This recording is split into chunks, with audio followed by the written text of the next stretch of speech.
कैसे हैं आप लोग। चलिए, जैसा कि आप लोगों को पता है कि हमारा इंडियन इकोनॉमी का सीरीज चल रहा है, उसी सीरीज को आगे बढ़ाते हुए जो आज का हमारा टॉपिक है वो मुख्य आर्थिक समस्याएं हैं। इस मुख्य आर्थिक समस्या को पढ़ने से पहले हम लोग ये पढ़ेंगे कि ये समस्याएं आते क्यों हैं, तो उस पर हम लोग चर्चा करते हैं। जितने सारे समस्या आप लोग दिख रहा है, slow down, contraction, recession, depression, ये सब जीडीपी के गिरने से संबंधित समस्याएं हैं। तो आइए यहाँ पे समझिए, जीडीपी किससे संबंधित है? तो उत्पादन से, प्रोडक्शन से। अगर ये प्रोडक्शन गिरेगा तो हमारा जीडीपी भी गिर जाएगा। अब ये प्रोडक्शन कैसे गिरेगा?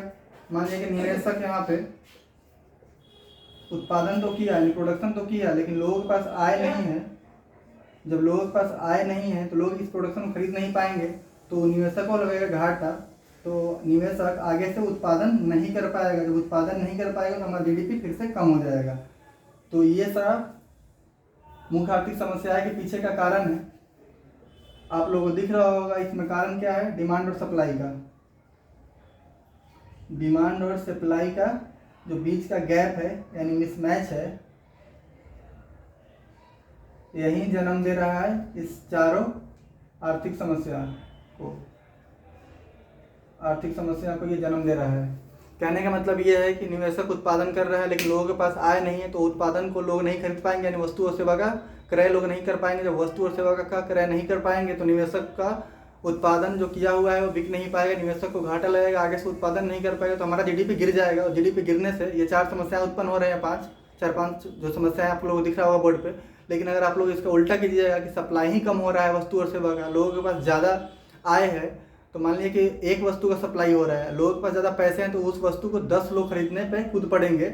तो 10 लोग मांग कर रहे हैं उस वस्तु का, तो उस वस्तु की कीमत बढ़ जाएगी। तो कीमत बढ़ने से संबंधित जो समस्या है, यानी डिमांड बढ़ने से संबंधित जो समस्या है, उस समस्या में इन्फ्लेशन आता है, जिसमें स्टैगफ्लेशन हो गया और सारे समस्याएं, वो इन्फ्लेशन में हम लोग पढ़ेंगे। लेकिन आज का जो टॉपिक है हमारा जीडीपी गिरने से संबंधित जितने सारी समस्या उत्पन्न होती है, उस समस्या में सबसे पहले आप लोगों को स्लो डाउन है।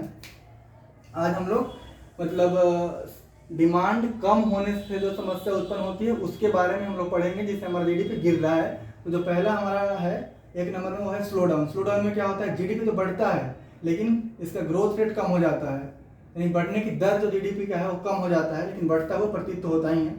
इसे अच्छी तरह के माध्यम से समझिए। ये रहा आपका टाइम पीरियड, ये रहा आपका जीडीपी।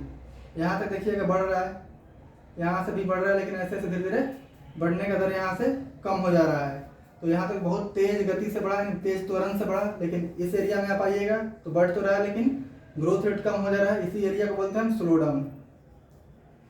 लेकिन इतना टाइम पीरियड में क्या हुआ है? जीडीपी बढ़ रहा है लेकिन ग्रोथ रेट कम हो रहा है, जबकि इतना टाइम पीरियड में जीडीपी बहुत तेज गति से बढ़ रहा है। वैसे ही कॉन्ट्रैक्शन होता है। कॉन्ट्रैक्शन में क्या होता है भाई? कॉन्ट्रैक्शन में एक तिमाही में पिछले ईयर की तुलना में अगर जीडीपी निगेटिव आ जाए उसको बोलेंगे हम कॉन्ट्रैक्शन। देखिए, एक वित्तीय वर्ष यानी एक फाइनेंशियल ईयर में अगर आप लोग तिमाही देखिएगा, यानी क्वार्टर नहीं देखिएगा, 4 होते हैं। फर्स्ट तिमाही, सेकेंड तिमाही, थर्ड तिमाही, फोर्थ तिमाही। वैसे ही एक यहाँ पे लीजिए Q1, Q2, Q3, Q4। इसको मान लीजिए हम 21-22 मान लिए इस ईयर को हम 22-23 मान लिए। यहाँ पे 100 पॉइंट से अगर जीडीपी भी बढ़ रहा है, अगर यही जीडीपी यहाँ पे 75 पॉइंट से बढ़ने लगा तो अंतर कितने का होगा भाई? 25 पॉइंट का।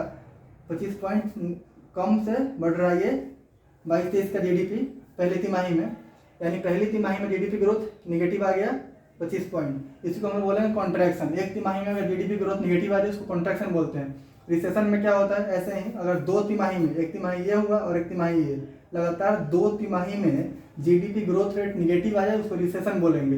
डिप्रेशन में क्या होता है? रिसेशन तो होता ही होता है, लगातार 2 तिमाही में जीडीपी ग्रोथ रेट तो निगेटिव आता ही आता है, साथ में डिफ्लेशन यानी वस्तु और सेवा की कीमत स्तर बहुत गिर जाता है, यानी प्राइस इन्फ्लेशन यानी बहुत गिर जाता है, बहुत नीचे आ जाता है। यहाँ पे 2 कंडीशन होता है डिप्रेशन में, रिसेशन प्लस डिफ्लेशन।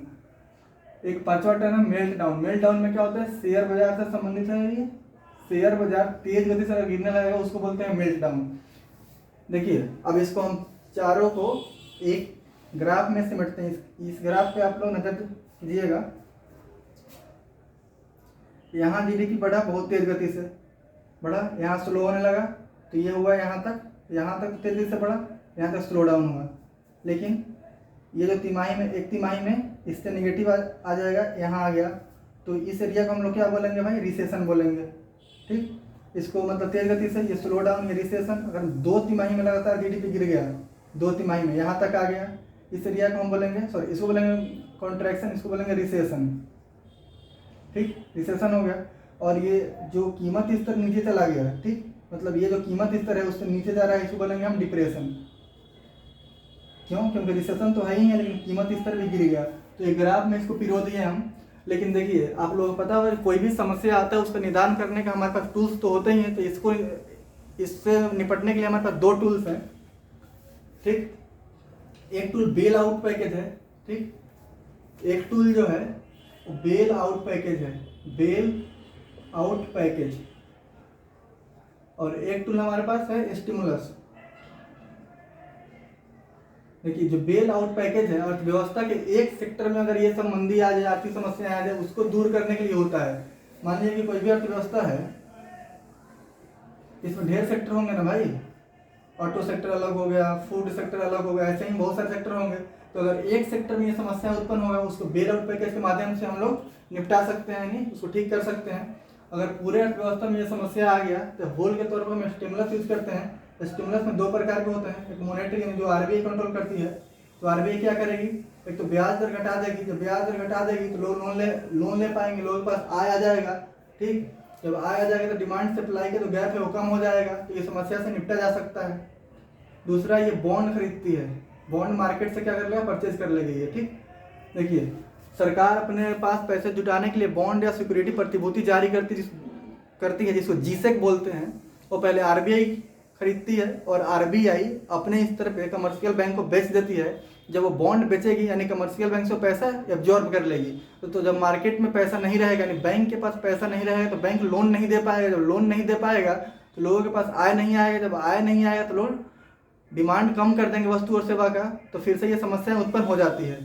तो इसीलिए वो जब बॉन्ड फिर से खरीद लेगी बैंकों से, यानी बैंक पास फिर से पैसे आ जाएगा, बैंक के पास पैसे आ गया, बढ़ गया, और बैंक फिर से लोन देने लगेगी लोगों को, निवेशक को, तो मार्केट में तरलता बढ़ जाएगी, यानी पैसे मार्केट में ज़्यादा हो जाएगा। यहाँ एक तरलता टर्म है, तरलता टर्म से परिचित हो जाइए। हमारे आपके पास गांव, मोहल्ला, मार्केट, शहर में जो पैसे होते हैं उसी पैसे को यानी मनी फ्लो कितना हो रहा है उसी को हम तरलता बोलते हैं। अगर हमारे मार्केट में पैसा ज़्यादा होगा तो तरलता ज़्यादा होगा, मार्केट में अगर पैसा कम होगा तो तरलता कम होगा। ठीक, तो ये मॉनेटरी स्तर पे ब्याज दर कम करके और बॉन्ड मार्केट से खरीद करके आरबीआई मार्केट में तरलता उपलब्ध करवा सकती है, यानी पैसा उपलब्ध करवा सकती है। तो डिमांड होगा तो सप्लाई बिक जाएगा, जिससे हमारे अर्थव्यवस्था में मुख्य आर्थिक समस्या है मंदी यानी जीडीपी हमारा कम नहीं होगा, मंदी नहीं आएगा। वैसे ही एक सरकारी स्तर पर होता है, सरकार राजकोषीय नीति लाती है, तो पता होगा, ये हम लोग पढ़ेंगे आगे चल के। राजकोषीय नीति में क्या करेगा, टैक्स कम कर देगी। तो जब हम जो आय हमारे पास आता है वो उसका कुछ हिस्सा टैक्स के रूप में जाता है। तो जब टैक्स कम हो जाएगा यानी आय का बचना ज़्यादा हो जाएगा, लोगों के पास पैसे ज़्यादा होंगे तो लोग वस्तु सेवा का डिमांड कर पाएगा और इस समस्या से निपटा जा सकता है। दूसरा, जो कमाता ही नहीं है, जो बेरोजगार है, उसके पास कैसे पैसा आएगा, तो गवर्नमेंट एक्सपेंडिचर, गवर्नमेंट लोगों के आर्थिक कल्याण करने के लिए कुछ खर्च करती है, यानी फ्री में कुछ वस्तु सेवा उपलब्ध कराती है, या कुछ पेंशन योजना के माध्यम से, बेरोजगारी भत्ता के माध्यम से, या सब्सिडी के माध्यम से लोगों के पास पैसे आते हैं, या वस्तु कम दर में मिलता है और सब्सिडी दे देगी सरकार उस पर।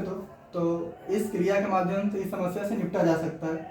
तो ये 2 तो स्तर हुआ जनता के स्तर पे।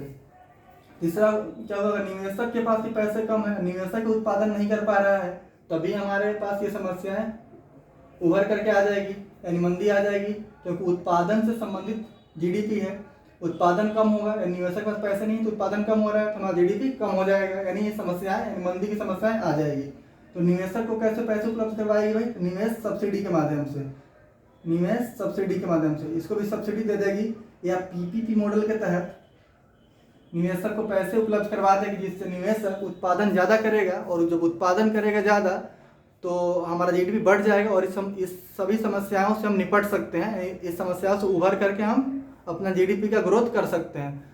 तो आज की कक्षा में हम लोगों ने डिस्कशन किया कि जो कुछ मुख्य आर्थिक समस्याएं हैं, आज हम लोगों ने जीडीपी से संबंधित, यानी हम लोगों ने समझा जो मंदी आती है, उत्पादन कैसे कम होता है जिससे मंदी आती है उसको समझा, और उससे उसके पीछे का कारण समझा, और ये जो आर्थिक समस्याएं हैं वो कौन कौन से समस्या हैं उसको देखा, इसको दूर करने का भी हम लोगों ने प्रयास किया।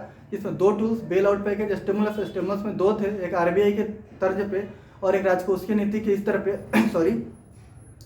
अब देखिए, ये था हम लोगों का जब डिमांड कम हो रहा है तब। जब सप्लाई कम हो जाएगा, लोगों के पास पैसे रहेंगे तो महंगाई बढ़ जाएगा, इन्फ्लेशन आ जाएगा। तो जब इन्फ्लेशन का टॉपिक हम लोग पढ़ेंगे तो जो मुख्य आर्थिक समस्याएं डिमांड बढ़ने से क्रिएट होता है उस पर हम लोग चर्चा करेंगे। तो आज का क्लास हमारा यहीं कंप्लीट होता है। आगे की कक्षा में हम लोग आगे पढ़ेंगे, जैसा कि इंडियन इकोनॉमी का जो सीरीज है उसमें आगे बढ़ते हुए हम लोग नेक्स्ट टॉपिक को लेंगे। तो आप लोग वीडियो देखिए, हमारे चैनल को सब्सक्राइब कीजिए और लाइक कीजिए। थैंक यू सो मच, धन्यवाद।